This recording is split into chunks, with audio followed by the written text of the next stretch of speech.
आज हमारा टॉपिक जो डिस्कस कर रहे हैं, गोलीय दर्पण से परावर्तन का भाग 3, reflection by spherical mirror part 3। तो इसमें हम डिस्कस करेंगे एक तो उत्तल दर्पण द्वारा प्रतिबिंब निर्माण और दूसरा दर्पण के उपयोग। तो सबसे पहली बात, हम जो अवतल दर्पण पिछला वीडियो हमने डिस्कस किया था, पिछला टॉपिक हमने डिस्कस किया था अवतल दर्पण द्वारा प्रतिबिंब निर्माण। तो पहले उसके उपयोग डिस्कस करेंगे। इसके उपयोग को न केवल मैंने सैद्धांतिक रूप से बल्कि कैसे उसका यूज़ किया जाता है उसको एक दंत चिकित्सक डॉक्टर निशांत शर्मा व एक ज्वेलरी शॉप के ओनर्स श्री अशोक जी सदेवड़ा की मदद से क्लियर करने का प्रयास किया है, जहां अवतल दर्पण का उपयोग सामान्यतः किया जाता है। तो दंत चिकित्सक भी अवतल दर्पण का उपयोग करता है, एक ज्वेलर्स भी अवतल दर्पण का उपयोग करता है और नाई की दुकान पर भी अवतल दर्पण का उपयोग किया जाता है। तो मैंने यहाँ दंत चिकित्सक और ज्वेलर्स की मदद से अवतल दर्पण का उपयोग क्लियर करने का प्रयास किया है। तो आप इस वीडियो को अंत तक देखिएगा और समझिएगा कि कैसे वो अवतल दर्पण का यूज़ करते हैं। तो अब चलते हैं हमारे टॉपिक गोलीय दर्पण में अवतल दर्पण के उपयोग। सबसे पहले अवतल दर्पण के उपयोग। तो अवतल दर्पण का उपयोग वास्तविक व उल्टा प्रतिबिंब प्राप्त करने में किया जाता है। अवतल दर्पण से 5 स्थितियां हमने पढ़ी थी जिससे वास्तविक व उल्टा प्रतिबिंब बनता है।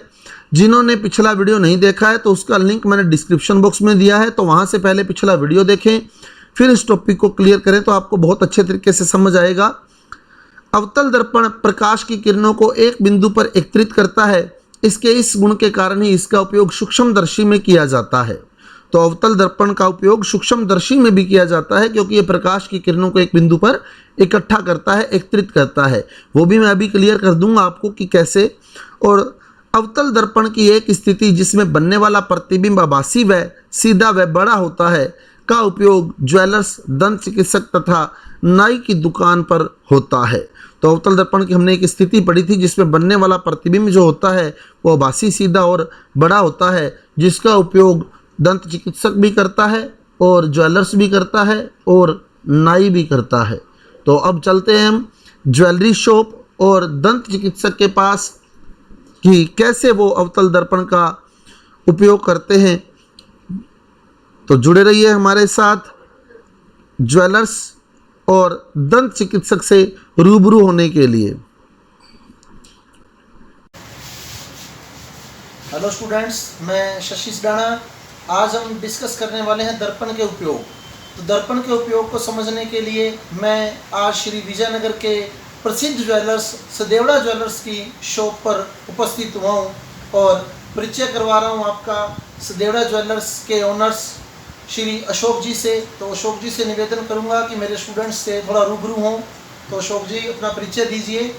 मैं अशोक कुमार सदेवड़ा ज्वेलर्स से बोल रहा हूँ। आज आपको दर्पण के बारे में बताएंगे। तो अशोक जी आपसे पूछना चाहूँगा मैं, जो दर्पण आप लोग यूज़ करते हैं अपनी शॉप पे, ये जो दर्पण है ये कौन सा दर्पण है? ये अवतल दर्पण है। इसमें वो कस्टमर होता है, वो नाक में या कान में कोई आइटम डाल के देख तो वो बड़ी दिखती है। तो अशोक जी के अनुसार ये जो दर्पण है ये अवतल दर्पण है और इसका जो कार्य है छोटी वस्तु को बड़ा करके दिखाना।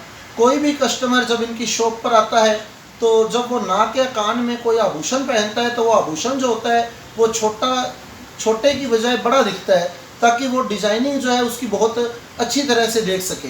तो जैसे अभी आप देख रहे हैं, मैंने इन्हीं की शॉप से मैंने एक आभूषण लिया है, झुमका, जो वास्तव में बहुत छोटा है, लेकिन इसका प्रतिबिंब आपको अवतल दर्पण में जब दिखाया जाएगा तो वो बड़ा दिखाई देगा। अब देखें अवतल दर्पण में कैसे दिखता है प्रतिबिंब। तो ये अवतल दर्पण आपके सामने रखा गया है। अब इसका प्रतिबिंब मैं अवतल दर्पण में बनाऊंगा झुमके का। तो देखिए मेरे हाथ में झुमका है। अब इसका प्रतिबिंब आपने इमेजिन करना है अवतल दर्पण के अंदर। तो देख सकते हैं आपको झुमके का प्रतिबिंब अवतल दर्पण में दिखाई दे रहा है, जो कि बहुत ही बड़ा प्रतिबिंब झुमके का बना है अवतल दर्पण के अंदर। तो जिससे झुमके की जो डिजाइनिंग है वो बहुत ही स्पष्ट तरीके से कस्टमर जो है वो देख पाता है। तो इस तरह अवतल दर्पण का उपयोग किया जाता है छोटी चीज़ को बड़ा करके देखने में। तो ये था अवतल दर्पण का उपयोग। तो धन्यवाद देता हूँ मैं अशोक जी को, जिन्होंने अपना कीमती समय हमें दिया। धन्यवाद अशोक जी। स्टूडेंट्स, तो अब मैं अवतल दर्पण के उपयोग को ही आगे बढ़ाते हुए श्री विजयनगर के famous dentist doctor Nishant Sharma के पास पहुंचा हूं। तो डॉक्टर निशांत शर्मा से मैं रिक्वेस्ट करूंगा अपना पूरा परिचय देते हुए मेरे स्टूडेंट्स को अवतल दर्पण कनकेव मिरर के यूजेज के बारे में थोड़ा क्लियर करें। तो डॉक्टर निशांत शर्मा, मेरे स्टूडेंट्स आपके सामने हैं। नमस्कार जी। पहली बात तो बताऊं, मैं खुद शशि सर का शिष्य रहा हूँ और एक डेंटिस्ट का जो यूज है अवतल दर्पण में कनकेव मिरर के लिए, वो ये है कि ये दांत की एक बड़ी इमेज, मतलब एक बड़ा प्रतिबिंब हमें दिखाई देता है, जिसकी वजह से हम उसके अंदर लगा कोई कैविटी, मतलब कीड़ा, या उसके अंदर किसी भी तरह के कोई दाग हैं, उनको साफ देख सकें और पेशेंट को उसकी सहायता से बता सकें कि उसके दांत में क्या परेशानी है, जिससे कि हम उसका आगे पूरा इलाज करके और उसके दांत को सही कर सकें। तो अभी एक पेशेंट डॉक्टर निशांत शर्मा के पास बैठे हैं, तो उनके दांत का ये ट्रीटमेंट कर रहे हैं। तो हम देखते हैं कि कैसे ये ट्रीटमेंट करते हैं उनके दांत का, अवतल दर्पण का उपयोग करते हुए कैसे अवतल दर्पण का यूज़ करते हैं दांत को देखने में। तो चलते हैं आगे, पेशेंट के दांत देखते हैं जिससे अवतल दर्पण के द्वारा। तो स्टूडेंट्स, अभी आप देख रहे हैं डॉक्टर निशांत शर्मा जो है वो एक पेशेंट के दांत देख रहे हैं इस अवतल दर्पण के द्वारा। अवतल दर्पण में वो दांत जो हैं बड़े दिखाई दे रहे हैं इन्हें, और ताकि उसका प्रतिबिंब जो है ये क्लियरली सीन कर रहे हैं, उसमें बिल्कुल स्पष्ट तरीके से प्रतिबिंब इन्हें दिखाई दे रहा है। तो इस प्रकार एक दंत चिकित्सक, एक डेंटिस्ट अवतल दर्पण का उपयोग करके पेशेंट के दांत जो है वो अच्छे तरीके से देख पाता है। तो स्टूडेंट्स, इस प्रकार हमने देखा कि डॉक्टर निशांत शर्मा ने कैसे अवतल दर्पण का उपयोग करते हुए उस जो पेशेंट था उसके दांत देखे अवतल दर्पण में, और वो दांत की इमेज जो थी वो बड़ी दिखाई दे रही थी, जिससे इन्हें पूरा क्लियरली सीन हो रहा था कि दांत में कोई समस्या है, तो वो समस्या है क्या, उसमें कोई कीड़ा लगा है या फिर किसी अन्य प्रकार का प्रॉब्लम है। तो उसके द्वारा अवतल दर्पण का यूज़ किया डॉक्टर निशांत शर्मा ने, और हमें अपना कीमती समय दिया। इसके लिए मैं डॉक्टर निशांत शर्मा का बहुत बहुत आभार व्यक्त करता हूँ। Thank you. तो इस प्रकार हमने देखा कि कैसे ज्वेलर्स और दंत चिकित्सक जो है वो अवतल दर्पण का उपयोग करते हैं। और अब नाई का क्या यूज़, नाई कैसे यूज़ करता है अवतल दर्पण का। नाई की दुकान पर भी अवतल दर्पण लगा होता है। नाई के जब नाई कटिंग करता है तो बालों का एकदम एग्जैक्ट व्यू देखने के लिए कस्टमर के बिल्कुल बैक साइड में बड़ी शॉप्स के अंदर अवतल दर्पण का ही उपयोग किया जाता है, क्योंकि उसमें फिर बनने वाला प्रतिबिंब बासी सीधा और बड़ा होता है, और वो अपनी जो हेयर कटिंग की है नाई ने, बार्बर ने, तो वो उसको क्लियरली सीन कर पाता है कि कैसे उसने हेयर कट किया है। अब चलते हैं हम दूसरे उपयोग की ओर। सूक्ष्मदर्शी, जो हमने ये पढ़ा था कि सूक्ष्मदर्शी में अवतल दर्पण कहाँ लगा होता है। तो ये एक सूक्ष्मदर्शी आपको दिखाई दे रहा है स्क्रीन पर। ये जो दर्पण लगा है ये अवतल दर्पण है। इसका यूज़ क्या है, इधर से प्रकाश की किरणें आती हैं, ये प्रकाश की किरणों को, जैसे प्रकाश की किरणें इससे टकराएंगी, ये प्रकाश की किरणों को यहाँ एकत्रित कर देगा, यहाँ फोकस कर देगा पूरी तरह से, जिससे यहाँ प्रकाश की तीव्रता, रोशनी बढ़ जाएगी, और ऊपर जो स्लाइड हमने रखी होती है इस पोजीशन पर, फिर वो स्लाइड हमें क्लियरली सीन हो पाती है। तो ये दर्पण जो लगा होता है माइक्रोस्कोप के अंदर, सूक्ष्मदर्शी के अंदर, अवतल दर्पण होता है। अब चलते हैं आगे। उत्तल दर्पण से प्रतिबिंब निर्माण। उत्तल दर्पण से प्रतिबिंब निर्माण, तो वैसे तो हम पहले भी 4 नियम डिस्कस कर चुके हैं दर्पण से प्रतिबिंब निर्माण के। उन्हीं 4 नियमों को उत्तल दर्पण के संदर्भ में मैं एक बार फिर रिपीट कर रहा हूं। तो पहला नियम था हमारा, मुख्य अक्ष के समांतर आने वाली प्रकाश की किरण जब उत्तल दर्पण से टकराती है तो वो वापस पहले वाले माध्यम में लौट आती है, और जब उसे पीछे की ओर बढ़ाया जाता है तो वो फोकस से आती हुई प्रतीत होती है। तो ये जो पॉइंट है ये फोकस पॉइंट है। तो जब ये किरण इधर गई है तो हम यूँ नहीं सोच सकते कि ये किरण इस पथ से आई है, हम यूँ ही सोचते हैं कि ये किरण इधर से आ रही है और यूँ निकल गई है। तो मुख्य अक्ष के समांतर आने वाली प्रकाश की किरण उत्तल दर्पण से परावर्तन के बाद फोकस से आती हुई प्रतीत होती है। तो उत्तल दर्पण के मुख्य अक्ष के समांतर आने वाली प्रकाश की किरण दर्पण से परावर्तन के बाद मुख्य फोकस से आती हुई प्रतीत होती है।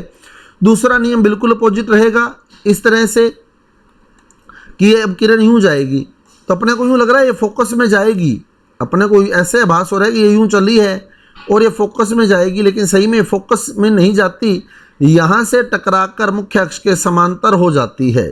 तो अब क्या कहते हैं, फोकस की ओर जाती हुई प्रतीत होने वाली किरण। अब अपने को प्रतीत हो रहा है कि ये फोकस की ओर जाएगी, ये एफ पॉइंट है जहाँ से ये क्रॉस हो रही है, ये पॉइंट एफ है। अब अपने को प्रतीत हो रहा है कि ये फोकस से जाएगी, लेकिन वास्तव में ये फोकस से नहीं जाती, दर्पण से परावर्तित होकर मुख्य अक्ष के समांतर हो जाती है। तो उत्तल दर्पण के मुख्य फोकस की ओर जाती हुई प्रतीत होने वाली प्रकाश की किरण दर्पण से परावर्तन के बाद मुख्य अक्ष के समांतर हो जाती है। अब तीसरा नियम, ध्रुव पर कोई प्रकाश की किरण जितने कोण से आती है उतने ही कोण से परावर्तित हो जाती है। जैसे सपोज कि ये 30 डिग्री के कोण से आई थी तो ये 30 डिग्री के कोण से ही विचलित हो जाएगी। ये 30 डिग्री का कोण है, 30 डिग्री के कोण से आई थी तो 30 डिग्री के कोण से ही ये परावर्तित होगी। तो ध्रुव पर कोई प्रकाश की किरण जितने कोण से आती है उतने ही कोण से परावर्तित होती है।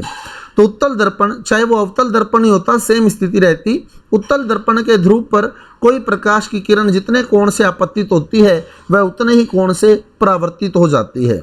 और चौथा नियम, वक्रता केंद्र की ओर जाती हुई प्रतीत होने वाली किरण। तो अभी अपने को यूँ लग रहा है वक्रता केंद्र में जाएगी, लेकिन वास्तव में ये वक्रता केंद्र में नहीं जाती, अपने ही पथ पर वापस लौट जाती है। तो वक्रता केंद्र की ओर जाती हुई प्रतीत होने वाली प्रकाश की किरण दर्पण से परावर्तन के बाद अपने ही पथ पर वापस लौट जाती है। तो ये 4 नियम थे उत्तल दर्पण से प्रतिबिंब निर्माण के। इन 4 में से हम किन्हीं भी 2 नियमों का यूज करते हुए, इन चारों नियमों का उपयोग से किन्हीं भी 2 नियमों का उपयोग करते हुए उत्तल दर्पण से प्रतिबिंब निर्माण की स्थितियां हम क्लियर करते हैं। उत्तल दर्पण और अवतल लेंस से प्रतिबिंब निर्माण सेम प्रकार से होता है। अवतल लेंस में भी हमने 2 स्थितियां पढ़ी थी, उत्तल दर्पण में भी हम 2 स्थितियां पढ़ेंगे। तो वो 2 स्थितियां कौन कौन सी है? वस्तु अनंत पर है और अनंत के अलावा कहीं भी स्थित है। वस्तु अनंत पर है या अनंत के अलावा कहीं भी स्थित हो, प्रतिबिंब अनंत पर है तो एफ पर बनेगा, और अनंत के अलावा कहीं भी स्थित हो तो पी व एफ के बीच यानी ध्रुव और फोकस के बीच बनेगा, और दर्पण के पीछे बनेगा, दर्पण के पीछे भी बनेगा। प्रतिबिंब का आकार हमेशा छोटा रहेगा और प्रतिबिंब जो होगा वो हमेशा आभासी और सीधा होगा। तो पहली स्थिति, जब वस्तु अनंत पर है, जब वस्तु अनंत पर है, तो जब वस्तु अनंत पर है तो प्रतिबिंब एफ पर बनेगा, प्रतिबिंब जो होगा वो फोकस पर बनेगा। तो हम देख रहे हैं ये फोकस से होकर जा रही है, मुख्य अक्ष के समांतर आने वाली प्रकाश की किरण फोकस से जाती हुई प्रतीत होती है। तो एक और प्रकाश की किरण मुख्य अक्ष के समांतर आई, वो भी दूर जाएगी इससे, लेकिन जब उसे पीछे की ओर बढ़ाएंगे तो वो भी फोकस से जाती हुई प्रतीत होगी। तो ये दोनों किरणें फोकस पर जाकर मिली हैं, अतः यहाँ प्रतिबिंब जो है वो फोकस पर बनता है, इस पॉइंट पर बनता है, मुख्य फोकस पर बनता है। तो जब वस्तु अनंत पर होती है तो प्रतिबिंब एफ पर बनता है, दर्पण के पीछे बनता है, और प्रतिबिंब का आकार जो होता है बहुत छोटा बिंदुवत होता है, और प्रतिबिंब हमेशा आभासी और सीधा बनेगा। अब स्थिति 2, तो स्थिति 2, वस्तु अनंत के अलावा कहीं भी स्थित हो। तो वस्तु अनंत के अलावा कहीं भी स्थित हो, जैसे हम सामने आपको उत्तल दर्पण दिखाई दे रहा है तो हमने एक वस्तु रख दी एफ व सी के बीच, एफ व सी के बीच। नियम वही लगाएंगे, मुख्य अक्ष के समांतर प्रकाश की किरण आ रही है, दर्पण से टकराएगी, मुड़ जाएगी, फोकस से जाती हुई प्रतीत होगी। ध्रुव से कोई किरण आ रही है, ध्रुव पर आई कोई किरण, वस्तु से जितने कोण से आई उतने ही कोण से मुड़ जाएगी। तो हम देखें तो ये किरण और ये किरण कभी मिल नहीं सकती, तो इसको पीछे की ओर बढ़ाएंगे तो ये हमने इसको पीछे की ओर बढ़ाया, तो जहां ये किरणें मिली इस पॉइंट पर वहां वस्तु का प्रतिबिंब बनेगा, और ये प्रतिबिंब जो होगा वस्तु के आकार से छोटा, तो ये देख सकते हैं आप प्रतिबिंब बना है यहाँ, तो ये वस्तु के आकार से छोटा बना है और ध्रुव तथा फोकस के बीच बना है, ध्रुव तथा फोकस के बीच बना है, और आभासी व सीधा बना है। वास्तविक तो वो होता है जहाँ किरणें वास्तव में मिले, तो यहाँ जस्ट हमने इमेजिन किया है, कल्पना की है किरणों को पीछे की ओर बढ़ाकर, अतः ये प्रतिबिंब जो है आभासी बना है। तो वस्तु जब अनंत के अलावा कहीं भी होगी तो प्रतिबिंब की स्थिति हमेशा P और F के बीच होगी, दर्पण के पीछे बनेगा, और प्रतिबिंब का आकार जो होगा वस्तु से छोटा होगा, और प्रतिबिंब की जो प्रकृति होगी वो आभासी व सीधा होगा। तो ये थे उत्तल दर्पण से प्रतिबिंब निर्माण की दो स्थितियां। अब उत्तल दर्पण से प्रतिबिंब निर्माण की स्थितियों के बाद हम उत्तल दर्पण के उपयोग देखें, तो उत्तल दर्पण का सबसे महत्वपूर्ण उपयोग है जो स्वचालित वाहन होते हैं उसमें ड्राइवर की साइड जो मिरर लगा होता है, कॉन्वेक्स मिरर, उत्तल दर्पण वहां लगा होता है ड्राइवर की साइड, जिससे वो पीछे की वस्तुओं को स्पष्टतः देख पाता है। और आप देखें बस भी अगर पीछे से आ रही होती है तो उस दर्पण में पूरी तरह क्लियर दिखती है बस कि पीछे से बस आ रही है। इसका मतलब उस बस का प्रतिबिंब जो था वो छोटा बना। उत्तल दर्पण से बनने वाला प्रतिबिंब हमेशा छोटा होगा, और उस बस का प्रतिबिंब सीधा भी बनता है, बिल्कुल सीधी उसको बस आती हुई दिखाई देती है उस दर्पण के अंदर, तो सीधा बनता है तो आभासी भी होता है। तो उत्तल दर्पण का जो उपयोग होता है आभासी सीधा व छोटा प्रतिबिंब प्राप्त करने में किया जाता है। इसके इसी गुण के कारण ही स्वचालित वाहनों में ड्राइवर की ओर पीछे के वाहनों को देखने के लिए इसका उपयोग किया जाता है। तो ये उत्तल दर्पण का सबसे महत्वपूर्ण उपयोग था, जिसमें ड्राइवर की साइड जो दर्पण लगा होता है, बहुत ही इंपॉर्टेंट क्वेश्चन है, स्वचालित वाहनों में ड्राइवर की ओर जो दर्पण लगा होता है वो कौन सा दर्पण है, तो वो उत्तल दर्पण है। उत्तल दर्पण के उपयोग की जो इमेज आपको दिखाई दे रही है, ये ड्राइवर की साइड का मिरर आपको यहाँ दिखाई दे रहा है जो ड्राइवर की साइड लगा हुआ है। तो आप स्पष्ट देख रहे हैं ये जो मिरर है ड्राइवर की साइड लगा हुआ मिरर है, और इसमें जो पीछे से साधन आ रहे हैं वो बिल्कुल ड्राइवर ये साधन जो है बिल्कुल स्पष्ट देख रहे हैं। देखें आप, अब आप इन साधन का जो स्वचालित वाहनों का व्यू है आप देख सकते हैं, छोटा है, सीधा है और आभासी है।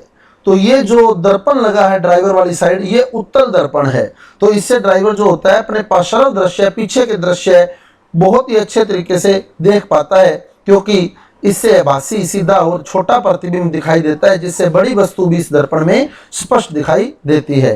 तो ये था उत्तल दर्पण और अवतल दर्पण का उपयोग और उत्तल दर्पण से प्रतिबिंब निर्माण। अगर आपको मेरा वीडियो अच्छा लगा है तो कृपया मेरे वीडियो को लाइक कीजिए, मेरे चैनल को शेयर कीजिए और ज़्यादा से ज़्यादा सब्सक्राइब कीजिए।